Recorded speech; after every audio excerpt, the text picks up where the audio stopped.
Good morning. The patient has the following salient features in the clinical database. Her dyspnea, tachypnea, and retractions denote respiratory distress. The blood gas picture showing respiratory acidosis supports this. On the other hand, her chronic cough, fever, and tachycardia denote a recurrent lung infection.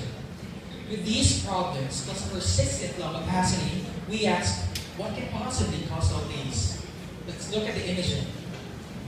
The chest X-ray shows diffuse opacification of the right lung, with medial sinus shift to the left. These findings alert one to a space-occupying lesion.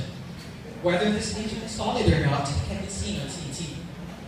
You're now seeing a large intrathoracic hypodense soft tissue mass occupying the anterior mediastinum and the right thoracic cavity. It displaced the mediastinum to the left and compressed the right secondary bronchi and parenchyma, inducing atelectasis. Also, the superior vena cava appears distorted. Combining the identified problems and the imaging, we came up with a differential diagnosis stemming from two groups as to mass location: anterior mediastinal and parenchymal. Under anterior mediastinal, we have thymoma, germ cell tumor or GCT, and lymphoma. While under parenchymal, we have congenital pulmonary adenomatoid malformation or CPAM and pleuropulmonary blastoma or PPB. Being commonly found in the anterior mediastinum, thymoma was considered. It appears as a soft tissue density on CT, but often not as huge and is usually seen in adults. GCT is another common mediastinal mass. It's often AFP and beta CG positive, which wasn't seen in this case. Calcifications, in fact, are noted on CT, and such were absent on ours. Hence, GCT is unlikely. Lymphoma is the most common pediatric primary anterior mediastinal malignancy. It's also a soft tissue density and is associated with high LDH and mediastinal compression, all of which were seen in this case. However, it's rare in infants, and although parenchymal extension is possible, we haven't found cases of near total parenchymal invasion. Plus, mediastinal nodes absent in RCT are commonly seen. Hence, lymphoma is unlikely. Under parenchymal, CPAP was included, since type 3 CPAP is also a solid lesion causing midline shift. But this time is often symptomatic in the first days of life, is linked with hydrops, and is usually fatal. Hence, CPAP is unlikely. With the patient's age, progressive course, and imaging, pleuropulmonary blastoma should be suspected. Though rare, it's one of the two most common primary lung cancers in children, occurring exclusively under 6. Its common clinical presentation is that of recurrent lung infection and lung-specific respiratory distress, both of which were seen in this case. With its usual mediastinal extension, outcomes are worse, which is why our patient rapidly deteriorated. PPB is large, often right-sided, with no calcification and chest wall ablation, with mediastinal extension causing leftward shift of such mediastinum and complete opacification of the heavy thorax. At the time of presentation, often too late in its course, all these are remarkably similar to our case. PPB is known to progress from cystic type 1 to the solid aggressive type 3. Cystic type PPB is commonly mistaken as CPAP. Recall that the initial CT of this patient was reported as pulmonary adenomatoid malformation, and a repeat CT then revealed a solid lesion. This could already be the pathologic progress of PPB right before our very eyes. Finally, despite multimodal treatment, outcomes are unfavorable, which explains the patient's poor response to management. Therefore, our primary impression is pleuropulmonary blastoma. This large mass, whose size is biochemically evident as a significantly elevated LDH, compressed the parenchyma and bronchi, causing stasis of secretions, impaired bronchial drainage, and post-obstructive pneumonia, evidenced as the initial cough, high-grade fever, and dyspnea. The right lung opacity of the initial chest X-ray and the transient resolution of the fever with antibiotics substantiates that this patient did have pneumonia, but the persistence of the symptoms signifies that this was no mere infection. Note that the right parenchyma was found to be atelectatic. This can be due to both extrinsic compression and air resorption from bronchial obstruction. This is seen clinically as decreased red sounds on the right and is probably contributory to the persistent lung opacity and repeat chest X-ray. The mass effect resulted in the persistence of the cough and dyspnea despite antibiotics. The lack of change in the extent of the opacity despite antibiotics was because such opacity must have been the mass itself. Its sheer size was responsible for the sign of compression in that foot shift.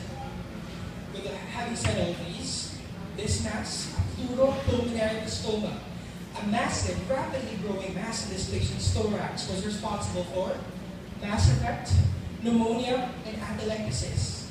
The aggressive nature of this mass, a rapid progression to airway obstruction, explains why the patient's cough were not resolving and progressively severe, being complicated by acute airway obstruction and resultant cardiovascular decompensation, which are all parts of what is known as superior mediastinal syndrome.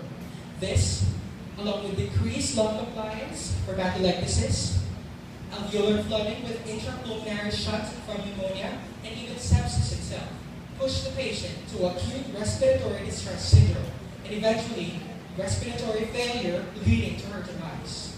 And so our final diagnosis for this case is respiratory failure secondary to superior mediastinal syndrome, secondary to intrathoracic mass, right? Probably pleuropulmonary blastoma. Thank you.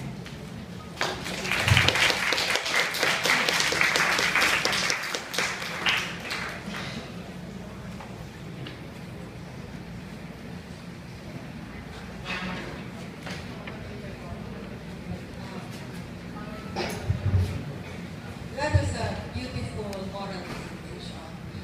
Just some questions. You said superior mediastinal syndrome. Does the clinical picture fit that? Because your patient on admission did not have edema of the face. Now, when you say superior mediastinal syndrome, you block both the airway and the vessels. Are you really convinced that this is SMS? Yes, ma'am. Actually, superior mediastinal syndrome often presents with respiratory symptoms in this age group. So despite the absence of the classic symptoms, we are convinced that the patient didn't have superior mediastinal syndrome. Also, radiographically... But that's not how we say SMS. It has to be both the respiratory obstruction and vascular. Now, Yes. severe will have obstruction. So there will be edema of the face, which this patient did not. Well, radiographically, ma'am, there was SPC disorder. You don't diagnose that on radiograph. It's a clinical syndrome. It's life-threatening, one of the ecologic emergencies. So I think just for the sake of the students, they might get the wrong impression as a Mexico. No, it's not. No, it's not. And then, anyway, how, in your readings, what is the prevalence of pleuropulmonary blastoma? This is the first time I'm really hearing about it. It's around about 0.25 to 0.5%. Very, very good. Very good. The usual kasi that we get the usual is Yana, how did you rule out lymphoma? Well, lymphoma is... What can you say about the LDH? Well, the elevated LDH was, for us, it's incorporated by the size of the tumor. The fact that it's so big caused the elevation of the LDH. So what is your comment about the correlation between the LDH level and the size of the house? Is it compatible? Yes, ma'am. Actually, it's not that high. It can still be more elevated.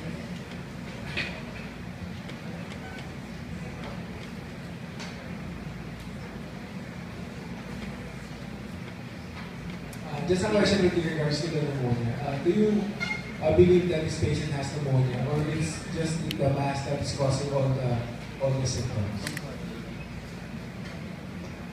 Sir, we believe that the patient also had pneumonia, also as a result of because of this, because of it leading to post-exposure. Does the imaging supports or does the imaging show pneumonia?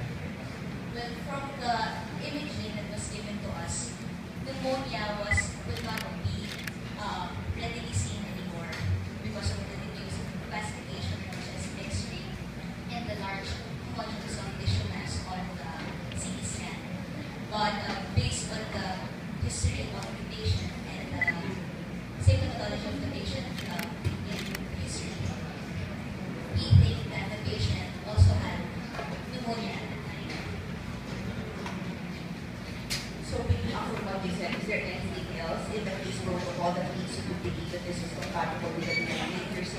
not, the X-ray is not compatible, or the imaging studies might not have shown the pneumonia because of the quality or what do you call this, because the other structures obscure the lung parenchyma. So what else in the protocol leads you to believe that there was a pneumonia? It was mentioned that I think one more prior condition that the patient had high-grade fever in this study, and for which antibiotics were given at the time. And the fever was resolved eventually or later on. So that is leading into the admission, but it did say that the respiratory distress that the patient presented with within the course of this presentation, diba? He said this is compatible, or pneumonia could have contributed to it. Okay, so what I'm asking is there anything in the case protocol that leads you to believe that pneumonia was part of the illness or the disease process? The cough and the fever present in the patient.